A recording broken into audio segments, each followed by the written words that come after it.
नमस्कार, ये NP news देख रहे हैं आप। मैं हूं मोहित चौधरी और आप सभी का स्वागत है इस बुलेटिन में। देश में कोरोना वायरस के आंकड़ों में थोड़ी गिरावट दर्ज की गई है, लेकिन मौत का सिलसिला अभी भी थमता नजर नहीं आ रहा है। सबसे बड़ी चुनौती यह है कि अभी भी कोरोना संक्रमितों के मामले बीते कई दिनों से लगातार 3 लाख से ज्यादा आ रहे हैं और इसके साथ ही करीब 4000 लोगों की जान हर रोज जा रही है। तो वहीं बढ़ते कोरोना संक्रमण की वजह से कई सरकारों ने अपने अपने राज्यों में और सख्ती बढ़ाने का फैसला किया है ताकि बढ़ते कोरोना संक्रमण पर रोक लगाने की कोशिश की जा सके। तो वहीं देश में ब्लैक फंगस को लेकर भी हालात बिगड़ते नजर आ रहे हैं। देश के कई राज्यों में ब्लैक फंगस के मामले सामने आ चुके हैं, जिसे लेकर दिल्ली एम्स के निदेशक डॉक्टर रणदीप गुलेरिया ने कहा कि स्टेरॉइड की ज्यादा इस्तेमाल से ब्लैक फंगस के मामले सामने आ रहे हैं। तो वहीं बढ़ते मामलों को लेकर कई राज्यों ने सख्ती बढ़ा दी है, लेकिन इन सबके बीच में बढ़ते कोरोना संक्रमण के बीच कई राज्यों में एक्टिव केस कम हुए हैं और रिकवरी रेट भी बढ़ा है।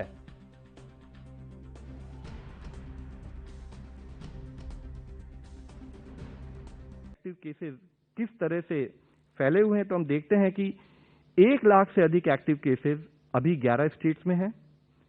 50,000 से 1 लाख एक्टिव केसेस 8 स्टेट्स में पाए जा रहे हैं और 17 स्टेट्स ऐसी हैं जहां 50,000 से कम एक्टिव केसेस हैं। यहां मैं आप लोगों की दृष्टि में लाना चाहूंगा कि पिछली बार जब हम प्रेस कॉन्फ्रेंस के माध्यम से मिले थे, तब देश में ऐसी स्टेट्स 12 थी जो घटकर अब 11 रह गई हैं, जिसमें कि हरियाणा के ओवरऑल एक्टिव केसेस 1 लाख से कम हो चुके हैं। इसी के साथ ही जो स्टेट 50,000 से 1 लाख एक्टिव केसेस के बीच में थी, वह 8 स्टेट्स हैं, जिसमें हरियाणा ऐड हुई है, लेकिन दूसरे स्थाई पर झारखंड में केसेस 50,000 से कम हो चुके हैं। इस तरीके से हम देखें, साथ ही हम पाते हैं कि महाराष्ट्र, उत्तर प्रदेश, गुजरात, छत्तीसगढ़ वह स्टेट जहां पर कि नंबर ऑफ केसेस भी काफी ज्यादा आ रहे हैं, उनमें भी ओवरऑल हमने देखा है कि पिछले 1 हफ्ते में एक्टिव केसेस में काफी कम नंबर नोट किया जा रहा है। However, cause of concern is कि तमिलनाडु में एक्टिव केसेस में हमने काफी वृद्धि पिछले 1 वीक में नोट भी की है। तो कई ऐसे राज्य हैं जहां पर स्थिति बेहतर होती नजर आ रही है, तो कई ऐसे राज्य जहां पर अभी भी संक्रमण दर जो है वो बढ़ती नजर आ रही है। लेकिन इसके साथ ही ओवरऑल पूरे देश के हालात हम देखने की कोशिश करें तो अच्छी खबर यह है कि आंकड़ों में थोड़ी गिरावट दर्ज की गई है और साथ में रिकवरी रेट जो है वो बढ़ा है। और इसके साथ ही लेकिन चिंता की बात यह है कि हर रोज करीब 4000 लोगों की जान अभी भी जा रही है और साथ में 3 लाख से ज्यादा मामले बीते 24 घंटे में हर रोज बीते कई दिनों से सामने आ रहे हैं। लेकिन रात की बात यह कि पिछले हफ्ते की अगर हम बात करें तो पिछले हफ्तों के जो आंकड़े थे वो और भी चौंकाने वाले थे। 4 लाख से ज्यादा मामले हर रोज सामने आने लगे थे। 4 दिन लगातार 4 लाख से ज्यादा मामले सामने आने के बाद एक बार फिर से थोड़ी गिरावट दर्ज की गई। तो वहीं कई राज्यों की अगर हम बात करें तो वहां पर टेस्टिंग को लेकर भी सवाल उठे। उत्तर प्रदेश की हम बात करें तो वहां पर टेस्टिंग कम हुई है, जिसके चलते वहां पर आंकड़ों में गिरावट दर्ज की जा रही है। बीते 24 घंटे में 12,000 करीब वहां पर उत्तर प्रदेश में नए कोरोना के संक्रमण के मामले सामने आए थे। तो वहीं अब बढ़ते कोरोना संक्रमण के बीच में एक बार फिर से 24 तारीख तक उत्तर प्रदेश सरकार ने आशंकित लॉकडाउन को बढ़ाने का जो फैसला किया और साथ में सख्ती और भी बढ़ाने की बात कही गई है। इसके साथ ही आपको यह भी बताते चले कि पंजाब सहित असम, केरला की हम बात करें तो वहां पर भी सख्ती की जा रही है। दिल्ली की हम बात करें वहां पर पहले से ही सख्ती जारी है, लेकिन इन सब के बावजूद कई राज्यों में जो स्थिति है वो पहले से बेहतर होती नजर आ रही है। लेकिन ऐसे कुछ राज्य हैं देश के जो वहां पर अभी भी जो संक्रमण है वो तेजी के साथ बढ़ता नजर आ रहा है। हरियाणा की हम बात करें तो वहां पर अभी जो स्थिति है वो लगातार अभी भी बिगड़ती नजर आ रही है, क्योंकि ग्रामीण क्षेत्रों में जिस तरीके से हालात बिगड़े हैं उनसे सरकार के लिए एक बड़ी चुनौती, प्रशासन, स्वास्थ्य विभाग के लिए एक बड़ी चुनौती उन्हें सामना उनका करना पड़ रहा है। लेकिन सबके बीच में लोगों की जो जान जाने का जो सिलसिला है वो अभी भी थमता नजर नहीं आ रहा है। हर रोज लोगों की जानें जा रही हैं और ये आंकड़ा करीब 4000 के आसपास रहता है। लेकिन इन सबके बीच में अभी भी कई जगहों पर ऑक्सीजन की खासा कमी देखने को मिलती है और ऑक्सीजन की कमी के साथ साथ जिस तरीके से लगातार केंद्र और राज्य सरकारें कोशिश कर रही है वैक्सीनेशन को तेज करने की, तो वैक्सीन की कमी की तस्वीरें भी कई राज्यों से सामने आ चुकी हैं, जहां पर वैक्सीनेशन सेंटर्स पर नो वैक्सीन कहा करके वहां पर एक बोर्ड टंगा होता है, जिसके चलते लोगों को असुविधाओं का सामना करना पड़ता है। लोगों का यह भी आरोप है कि जब उनका नंबर आता है, जो वैक्सीन सेंटर पर पहुंचते हैं, तो उनको वैक्सीन नहीं लगाई जाती, वहां पर वैक्सीन मौजूद नहीं होती है और वो लंबे इंतजार के बाद एक बार फिर से घर चले जाती है। एक बार फिर से उनको रजिस्ट्रेशन करना पड़ता है और उसका जो नंबर है वो फिर कई दिनों के बाद आता है। और ऐसे में अब बड़ी चुनौती सरकार के लिए कि किस तरीके से ज्यादा लोगों को वैक्सीनेशन में उनका हिस्सा लिया जा सके, लोगों को वैक्सीन लगाई जा सके। तो वहीं दिल्ली सरकार की हम बात करें तो डॉक्टर रेड्डी के द्वारा मिला, जो उन लोगों ने अपनी स्पुतनिक तैयार की है उसके लेकर उन्होंने 67 लाख की डोज मंगाने का जो उन्होंने काम किया है, लेकिन अब तक डॉक्टर रेड्डीज लैब के द्वारा कोई जांच या उसको लेकर कोई जवाब अभी सरकार को नहीं दिया गया है। लेकिन सरकार को उम्मीद है कि जल्द ही वहां से कोई सकारात्मक जवाब मिलेगा। अगर जल्द ही वहां से 67 लाख वैक्सीन की जो डोज है वो दिल्ली वासियों को मिलेगी ताकि वैक्सीनेशन में थोड़ी आसानी मिले, क्योंकि दिल्ली में कई जगहों पर हमने जो तस्वीरें देखी हैं वहां पर वैक्सीनेशन सेंटर्स पर वैक्सीन की उपलब्धता जो कम होती है, जिसके चलते वहां पर लोगों को असुविधाओं का सामना करना पड़ता है। मध्य प्रदेश की हम बात करें, उत्तर प्रदेश की हम बात करें, ये कई ऐसे कई राज्य हैं जहां पर आज भी 18 साल से ऊपर के जो लोग हैं उनके लिए वैक्सीनेशन सही तरीके से शुरू नहीं हो पाया। सिर्फ 3 से 4 जिलों में ही ये सुविधा चल रही है। तो वहीं राजस्थान, छत्तीसगढ़ की हम बात करें तो वहां पर भी हालात कुछ ऐसे ही नजर आ रहे हैं। लेकिन छत्तीसगढ़ में संक्रमण दर की हम बात करें तो संक्रमण दर छत्तीसगढ़ में भी तेजी के साथ अभी भी बढ़ती नजर आ रही है। इन सब के बावजूद जिस तरह के हालात देश में बनते नजर आ रहे हैं, उन सबको लेकर प्रधानमंत्री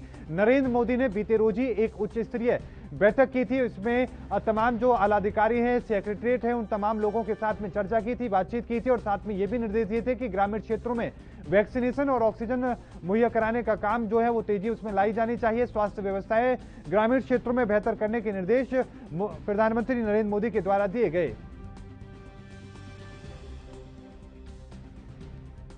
और हमारे साथ इसी पर और ज्यादा जानकारी के साथ सत्यप्रकाश सोनी मुंबई और महाराष्ट्र के अपडेट के साथ जुड़ चुके हैं। सत्यप्रकाश सोनी, मुंबई और महाराष्ट्र की कोरोना को लेकर क्या कुछ ताजा अपडेट है, विस्तार से बताएं।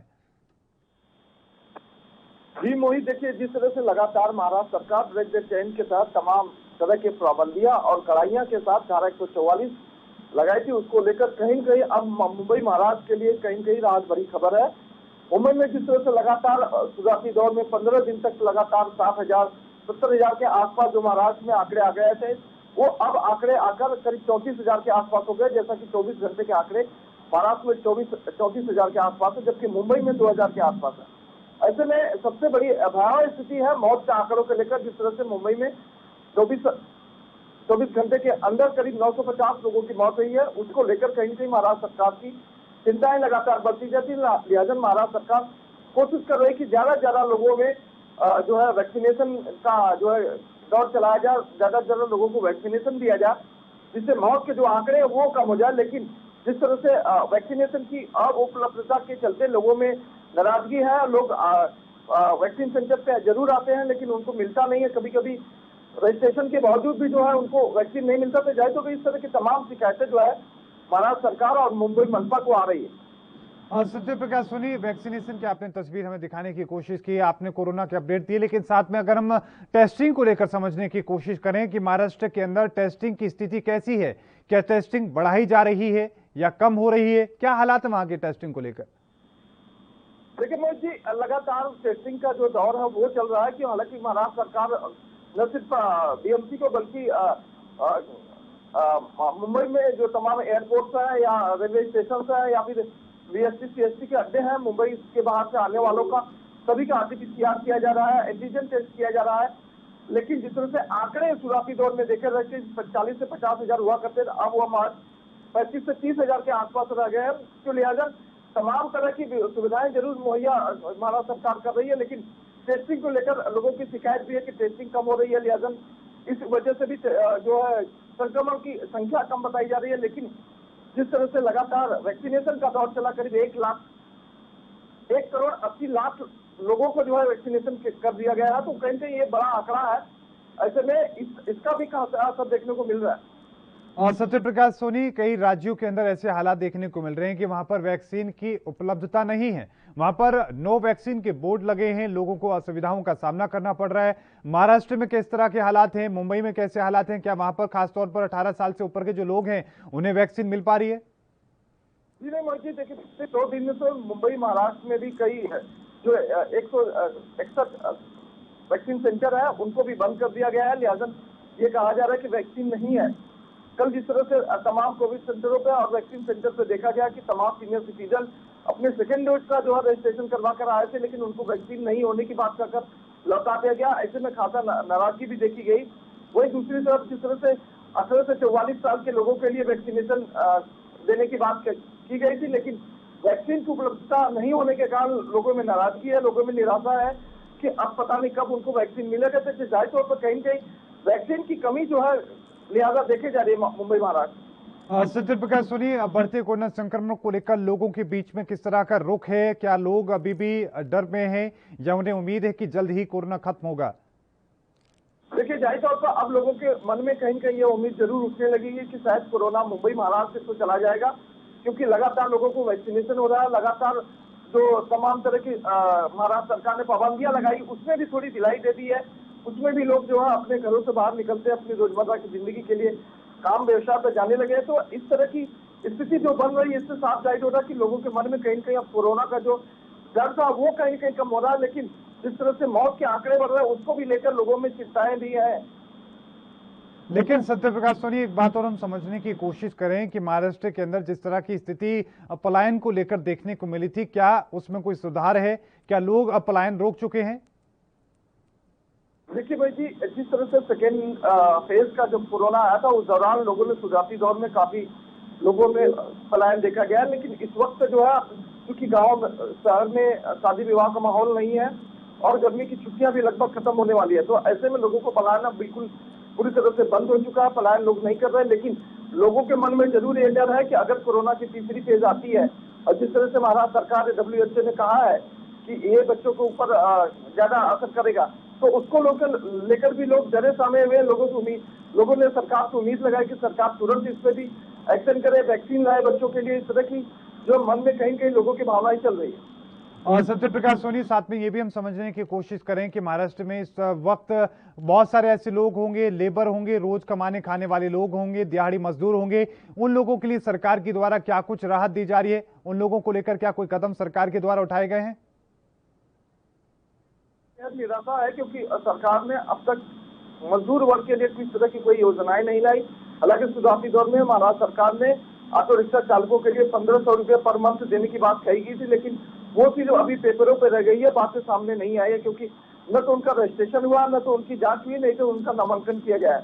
तो ऐसे में ऑटो रिक्शा चालकों में भी खासा नाराजगी देखी जा रही है। लेकिन दूसरी तरफ मजदूर वर्ग के लिए भी महाराष्ट्र सरकार ने कहा था कि आने वाले समय में उनको अन्न वितरण किया जाएगा, उसके 500 रुपये दिए जाएंगे। लेकिन अब तक महाराष्ट्र सरकार की तरफ से कोई पहल नहीं की गई। लिहाजा जो मजदूर वर्ग है वो भी काफी नाराज है। जी, बहुत बहुत धन्यवाद सत्यप्रकाश सोनी हमारे साथ जुड़ने के लिए, तमाम जानकारी को साझा करने के लिए। तो मुंबई से हमारे संवाददाता सत्यप्रकाश सोनी जुड़े, उन्होंने तमाम ताजा अपडेट के साथ आपको रूबरू कराया। अब मध्य प्रदेश के इंदौर का रुख करते हैं। गणेश तिवारी हमारे संवाददाता वहां से हमारे साथ जुड़ चुके हैं तमाम ताजा अपडेट के साथ में। गणेश तिवारी, मध्य प्रदेश और इंदौर को लेकर क्या कुछ ताजा अपडेट है कोरोना के, विस्तार से बताएं।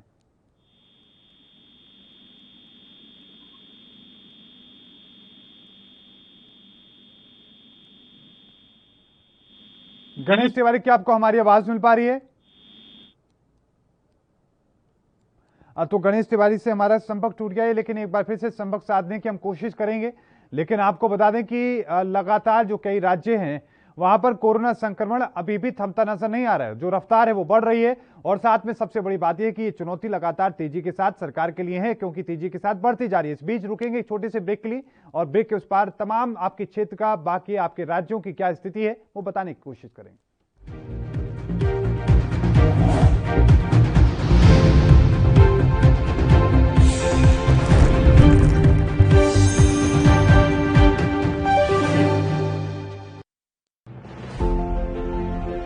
To honor the contribution of private schools in Punjab, the Federation of Private Schools and Associations of Punjab is organizing the first of its kind FAP State Awards.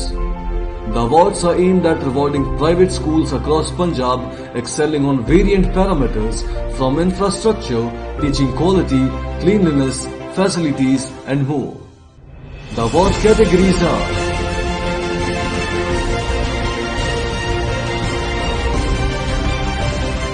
Nominations for each category will be assessed by a team of renowned educationalists.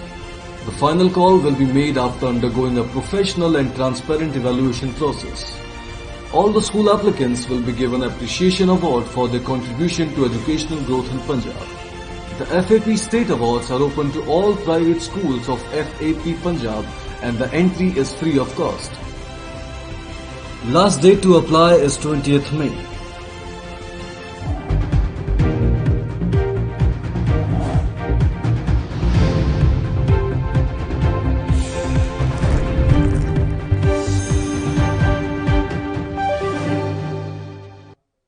Break के बाद एक बार फिर से आपका स्वागत है। सीधा रुख एक बार फिर से मध्य प्रदेश के इंदौर का करते हैं। हमारे संवाददाता हमारे साथ जुड़ चुके हैं, गणेश तिवारी, वहां से तमाम ताजा अपडेट के साथ में। गणेश तिवारी, मध्य प्रदेश और इंदौर की कोरोना को लेकर क्या कुछ ताजा अपडेट है, विस्तार से बताएं। देखिए मोहित, अगर पिछले 24 घंटों की अगर बात करें तो मध्य प्रदेश में जो है अब एक बार फिर जो कोरोना की दूसरी लहर है उस पर कहीं ना कहीं कमी देखी जा रही है। अगर बीते 24 घंटों की बात करें तो मध्य प्रदेश में 7,551 मामले जो है सामने आए हैं। पॉजिटिविटी की बात करें, वही इंदौर की बात करें तो 1548 मामले इंदौर में सामने आए, तो 1241 मामले जो है भोपाल में सामने आए हैं। साथ ही 72 मौतें भी इसमें सम्मिलित है। लेकिन इन सबसे ज्यादा अगर बात करें जो लोग ठीक होकर अपने घरों को लौटे हैं तो उनकी संख्या की अगर बात करें तो वो संख्या ज्यादा नजर आ रही है। 11,973 लोग जो है अपने घरों को ठीक होकर भी गए। तो अगर पिछले एक सप्ताह की बात करें तो 7 दिनों से लगातार जो है मध्य प्रदेश में जो आंकड़े लगातार 15,000 16,000 आ रहे थे, उन आंकड़ों में कहीं ना कहीं पूरी तरह से आधी कमी देखी जा रही है।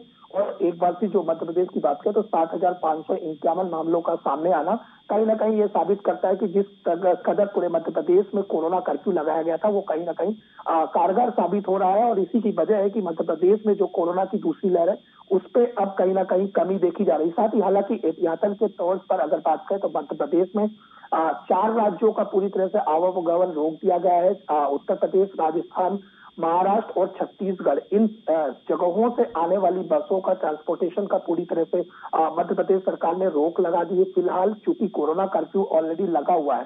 साथ ही अगर कोरोना कर्फ्यू की बात करें तो कई जिलों में लगातार जो है कोरोना कर्फ्यू बढ़ाया जा रहा है, क्योंकि मध्य प्रदेश के मुख्यमंत्री शिवराज सिंह चौहान का साफ तौर पर कहना है कि अगर हमें कोरोना की जंग से जीतना है, इन आंकड़ों में कमी लाना है, तो कोरोना कर्फ्यू का पूरी तरह से पालन करना होगा। और इसी वजह से अब मध्य प्रदेश में जो कोरोना कर्फ्यू 17 मई तक लगाया गया था उसे कई जगह 25 मई तक तो कई जगह 31 मई तक इस कोरोना कर्फ्यू को भी बढ़ा दिया गया है। जी मोहित। गणेश तिवारी, साथ में एक बात और हम समझने की कोशिश करें कि कई ऐसे राज्य हैं जहां पर ग्रामीण क्षेत्रों में भी अब कोरोना का प्रसार देखने को मिल रहा है। मध्य प्रदेश में कैसी स्थिति है? क्या वहां पर भी गांव में अब कोरोना पहुंच चुका है?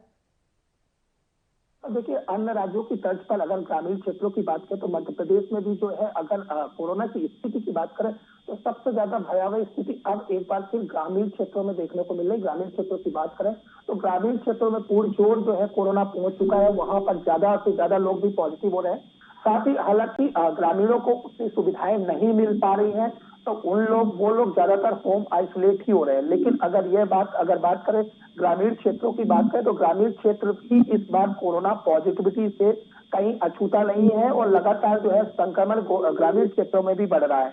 जी मोहित। गणेश तिवारी, ये भी समझने की कोशिश करें जिस तरीके से संक्रमण ग्रामीण क्षेत्रों में बढ़ रहा है, क्या टेस्टिंग को लेकर सुविधाएं सरकार वहां पहुंचा रही है? खासतौर पर वैक्सीनेशन की हम बात करें, वैक्सीनेशन को लेकर ग्रामीण क्षेत्रों की किस तरह की स्थिति दिख रही है? मोहित, अगर बात करें ग्रामीण क्षेत्रों में वैक्सीनेशन की बात करें तो क्योंकि अभी शहरी क्षेत्रों में भी जिस कदर पर्याप्त मात्रा में जितनी वैक्सीनेशन चाहिए वो अभी उपलब्ध नहीं हो पा रही है। ऐसे में ग्रामीण क्षेत्रों में अभी वैक्सीनेशन की बात करें तो पूरी तरह से वैक्सीनेशन का लाभ अभी नहीं मिल पा रहा है, क्योंकि कभी कभार अगर वैक्सीनेशन सेंटर की बात करें तो आशा कार्यकर्ताओं के माध्यम से जरूर वहां पर वैक्सीनेशन सेंटर लगाए जाते हैं, लेकिन अभी वैक्सीनेशन का पर्याप्त मात्रा में डोज नहीं होने की वजह से अब वैक्सीनेशन सेंटर जो ग्रामीण क्षेत्रों में लगाए जाते थे हाल फिलहाल वो पूरी तरह से बंद नजर आ रहे हैं। साथ ही शहरी क्षेत्र की भी बात करें तो जिन लोगों ने अपना रजिस्ट्रेशन करवा चुके उन्हें भी अभी इजिली जो है उनका स्लॉट बुक नहीं हो पा रहा है। तो हालांकि वैक्सीनेशन की बात करें तो जो रफ्तार पहले वैक्सीनेशन की देखी जा रही थी उस पर कहीं ना कहीं कमी आ रही है और उसकी वजह वैक्सीनेशन की पूरी तरह से कहीं ना कहीं पूरे देश और राज्य में शॉर्टेज नजर आ रही है। क्योंकि बहुत ज्यादा सख्ती बढ़ा दी गई है। जो हर रोज जो अपना कमाकर खाने वाले लोग थे, मजदूरी करने वाले लोग थे, दिहाड़ी करने वाले लोग थे, उन लोगों के लिए सरकार ने क्या कोई राहत देने का कोई काम किया है? जो लोग दैनिक दिनचर्या जिनका प्रतिदिन की आवक से उनका रोजी रोटी चलती थी, ऐसे लोगों को हालांकि मध्य प्रदेश के मुख्यमंत्री शिवराज सिंह चौहान की बात करें तो उन्होंने जरूर जिन लोगों का बीपीएल धारक है, जो लोग बिलो उसमें आते हैं, गरीब हैं जो लोग, उन लोगों के लिए जरूर मध्य प्रदेश के मुख्यमंत्री शिवराज सिंह चौहान ने ऐलान किया है कि उन्हें 3 महीने का राशन जो है मुफ्त दिया जाएगा। साथ ही मुख्यमंत्री शिवराज सिंह चौहान की एक और पहल सामने आई है। जो जिन परिवार के भी कोरोना की वजह से जिस भी परिवार का जो कमाने वाला व्यक्ति है, अगर उसकी मौत हो गई है तो उसे 5,000 रुपए का प्रति माह जो है पेंशन दिया जाएगा। तो हालांकि गरीबों की बात करें तो गरीबों को अब राशन 3 माह का जरूर उपलब्ध कराया जाए, लेकिन हालांकि वहां भी अभी दिक्कतों का सामना करना पड़ रहा है, क्योंकि जो खाद्यान्न पर्ची है उसके लिए काफी ज्यादा भीड़ देखने को मिलती है, उन लोगों का हुजूम देखने को मिलता है, तो कहीं ना कहीं कोरोना का संक्रमण मंडरा रहा है। जी बिल्कुल, बहुत बहुत धन्यवाद गणेश तिवारी हमारे साथ जुड़ने के लिए, तमाम जानकारी को साझा करने के लिए। तो गणेश तिवारी हमारे संवाददाता इंदौर से जुड़े, उन्होंने मध्य प्रदेश सहित इंदौर के तमाम ताजा अपडेट आपके सामने रखे। अब रुक करते हैं उत्तर प्रदेश के अयोध्या का, वहां से हमारे संवाददाता गौरव मिश्रा हमारे साथ लाइव जुड़ चुके हैं तमाम ताजा अपडेट के साथ में। गौरव, क्या कुछ उत्तर प्रदेश के और अयोध्या के जो हालात हैं वो देखने को मिल रहे हैं, क्या कुछ ताजा अपडेट है, विस्तार से बताएं। देखिए मोहित, आपको बता दें कि कोरोना वायरस की रोकथाम के लिए उत्तर प्रदेश की मंत्रिमंडल ने 24 तारीख तक आंशिक कर्फ्यू का जो है ऐलान कर दिया है। वहीं अगर बात करें तो जिस तरीके से कोरोना मरीजों का आंकड़ा बढ़ता नजर आ रहा था, अब कहीं ना कहीं थमता हुआ नजर आ रहा है। अगर हम अयोध्या धर्मनगरी की बात करें तो जिस तरीके से कोरोना महामारी की संख्या 2000 से पार कर चुकी थी, लेकिन दिन दिन जिस तरीके से देखा जा रहा है अब 1684 केस बचे हैं। तो कहीं ना कहीं देखा जाए कि लॉकडाउन से इसका काफी असर देखा जा रहा है मोहित। और साथ में रिकवरी दर की हम बात करें तो रिकवरी कैसी है, उत्तर प्रदेश में रिकवरी कैसी है, अयोध्या के अंदर रिकवरी कैसी है, एक्टिव केसों की हम बात करें उनकी संख्या किस तरीके से नजर आ रही है, क्या स्थिर है या बढ़ रही है? देखिए, जिस तरीके से रामनगरी अयोध्या में जो कोरोना के केस थे वो 2000 से उनका आंकड़ा बढ़ता नजर आ रहा था, लेकिन अगर हम 3 दिनों की बात करें तो जिस तरीके से जो केसेस है उसमें काफी जो है कमियां देखने को मिल रही है। जो एक्टिव केस 100 से ऊपर आ रहे थे तो कहीं इस समय 80 से 85 या 70 के बीच में ही केसेस आ रहे हैं। तो कहीं ना कहीं देखा जा रहा है जो लॉकडाउन लगाया गया है इसका धर्मनगरी अयोध्या में भारी असर देखने को मिल रहा है मोहित। बिल्कुल, साथ में ये भी हम समझने की कोशिश करें कि जो तमाम ऐसे लोग हैं, मजदूर दिहाड़ी करने वाले लोग, क्या उनके लिए योगी सरकार के द्वारा किसी तरह का कोई राहत पैकेज दिया गया है? उन लोगों को लेकर क्या अपडेट है? देखिए, जिस तरीके से जो ठेला वाले हैं और रेडी वाले हैं उनके लिए 1000 रुपए का महीना जो है सहयोग दिया जाएगा और 3 महीने तक राशन जो खाद्यान्न सामग्री है उसकी व्यवस्था कराई जा रही है। तो कहीं ना कहीं लोगों को राहत दी जा रही है। जो सरकार द्वारा हो सक रहा है वो कहीं ना कहीं मदद करने के लिए उत्तर प्रदेश की योगी सरकार दिख रही है। गौरव, साथ में ये भी हम समझने की कोशिश करें कि जिस तरीके से वैक्सीनेशन को जोर देने की कोशिश योगी सरकार कर रही है, वैसी स्थिति अयोध्या में कैसी है, उत्तर प्रदेश में कैसी है, और जो 18 साल से ऊपर के जो लोग हैं अयोध्या में उनको लेकर क्या अपडेट है? क्या उनके लिए वहां पर वैक्सीनेशन शुरू हो चुका है कि नहीं? देखिए, अगर हम वैक्सीनेशन को लेकर के बात करें तो 18 से जो प्लस है उनके लिए 13 सेंटर बनाए गए हैं धर्मनगरी अयोध्या में, जो कि सामुदायिक स्वास्थ्य केंद्र से लेकर के जो कोविड के हॉस्पिटल है वहां तमाम प्रकार के जो वैक्सीनेशन का काम है वो चलाया जा रहा है, जिसमें भारी संख्या में लोग रजिस्ट्रेशन करा करके वैक्सीनेशन काम कराने में लगे हैं। और पूरी तरीके से जो स्वास्थ्य विभाग की टीम है लोगों को अलर्ट करती हुई दिख रही है कि अगर कोरोना से बचता है तो वैक्सीनेशन जरूर लगवाएं मोहित। और साथ में ये भी हम समझने की कोशिश करें कि जिस तरीके से शुरुआती चरण में हमने देखा था कि लॉकडाउन कर्फ्यू का पालन लोग करते नजर नहीं आ रहे थे, सरकार के निर्देशों का पालन करते नजर नहीं आ रहे थे, अब उत्तर प्रदेश में अयोध्या में कैसे हालात हैं? क्या लोग सरकार के निर्देशों का पालन कर रहे हैं? देखिए, पुलिस प्रशासन द्वारा लोगों को लॉकडाउन के लिए जो है सड़कों पर उतरकर लाउड स्पीकर के माध्यम से और जो फालतू व्यक्ति घूम रहे हैं उन पर चालान भी किया जा रहा है। तो कहीं ना कहीं इसका अयोध्या में असर देखने को मिल रहा है। पुलिस प्रशासन जगह जगह अलर्ट रहती है, लेकिन कहीं कहीं देखने के ऐसी भी तस्वीरें आती है कि लोग लॉकडाउन का पालन नहीं करते हैं। जब मीडिया द्वारा उसकी खबर प्रमुखता से दिखाई जाती है तो उसको संज्ञान में लेकर के उस पर पुलिस को अलर्ट किया जाता है। तो कहीं ना कहीं जो है कोरोना को लेकर के लोग लॉकडाउन का पालन कर रहे हैं, लेकिन कहीं ना कहीं लोगों में अभी भी जागरूकता का अभाव भी देखा जा रहा है मोहित। ग्रामीण क्षेत्रों में क्या कुछ स्थिति देखने को मिल रही है? क्या ग्रामीण क्षेत्रों में टेस्टिंग की, वैक्सीनेशन की सुविधा पहुंच रही है? कोरोना को लेकर वहां की क्या अपडेट है? इस तरीके से अगर हम बात करें तो जो ग्राम पंचायत चुनाव हुआ था जब वो संपन्न हुआ और काउंटिंग हुई तो वहां पर देखा गया कि ग्रामीण क्षेत्रों में भी कोरोना का कहर बरस रहा है। लेकिन अगर हम अब बात करें तो जिस तरीके से सामुदायिक स्वास्थ्य केंद्र ग्रामीण अंचलों में बनाए गए हैं वहां पर भी लोगों को वैक्सीनेशन का काम किया जा रहा है। जो 45 साल के ऊपर है बुजुर्ग लोग उनको वैक्सीनेशन इससे पहले भी दिया जा रहा है। तो कहीं ना कहीं अगर हम बात की जाए तो आशा बहु और आंगनबाड़ी कार्यकर्तियों को लोगों को जागरूक करने के लिए लगाया गया है ग्रामीण क्षेत्रों में और लोग भारी संख्या में वैक्सीनेशन लगवा रहे हैं। प्रधानमंत्री नरेंद्र मोदी ने भी ग्रामीण क्षेत्रों में स्वास्थ्य व्यवस्थाएं बढ़ाने के निर्देश बीते रोज दिए हैं। उच्च स्तरीय बैठक के बाद में ऑक्सीजन वहां पर पहुंचाने की बात कही जा रही है, अस्पतालों को बेहतर करने की कोशिश की जा रही है। क्या प्रशासन इसको लेकर एक्शन में आ चुका है? देखिए, जो उत्तर प्रदेश की योगी सरकार है, ऑक्सीजन की जो किल्लत थी तो वो पूरी तरीके से कहीं ना कहीं अब खत्म होती दिख रही है। अगर हम धर्मनगरी अयोध्या की बात करें तो जिला अधिकारी अनुज कुमार झा द्वारा सेक्टर मजिस्ट्रेट को तैनात किया गया है। जगह जगह सेक्टर मजिस्ट्रेटों की तैनाती की गई है। अगर किसी को ऑक्सीजन की आवश्यकता होती है तो वो टोल फ्री नंबर पे कॉल करके ऑक्सीजन मुहैया करवा ले सकता है। जी बिल्कुल, बहुत बहुत धन्यवाद गौरव हमारे साथ जुड़ने के लिए, तमाम जानकारी को साझा करने के लिए। तो गौरव मिश्रा हमारे संवाददाता अयोध्या से जुड़े, उन्होंने बताया कि क्या कुछ स्थिति फिलहाल कोरोना को लेकर ताजा आंकड़ों के साथ में अयोध्या की है। साथ में ये भी उन्होंने जानकारी दी है कि वहां पर किस तरीके के कदम उठाए जा रहे हैं ताकि लोगों को जागरूक किया जा सके ग्रामीण क्षेत्रों में, खासतौर पर क्योंकि स्थिति उत्तर प्रदेश में कई जगहों पर ग्रामीण क्षेत्रों की बद से बदतर होती नजर आ रही है। तो वहां पर लोगों की परेशानी भी लगातार बढ़ रही है क्योंकि वहां पर ना तो वैक्सीनेशन सही तरीके से हो पा रहा था, ना ही टीकाकरण जो सही तरीके से हो पा रहा था, ना ही उनकी टेस्टिंग हो पा रही थी। इसको लेकर अब जो जानकारी हमें मिली है वो ये है कि अब इसको लेकर एक्शन प्लान शुरू हो चुका है, इसको लेकर कदम उठाए जाने शुरू हो चुके हैं। खुद प्रधानमंत्री नरेंद्र मोदी ने इन तमाम मामलों को लेकर उच्च स्तरीय बैठक की थी और इस पूरे मामले को लेकर निर्देश दिए हैं कि ग्रामीण क्षेत्रों में किसी तरह की कोई लापरवाही ना होने पाए।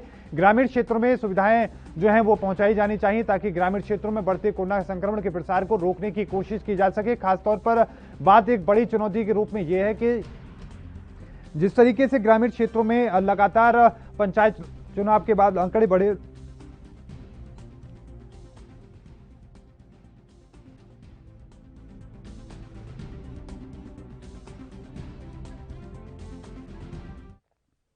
और इस बुलेटिन में अभी के लिए इतना ही। लगातार खबरों के लिए देखते रहें एएनबी न्यूज। मुझे दीजिए इजाजत, धन्यवाद।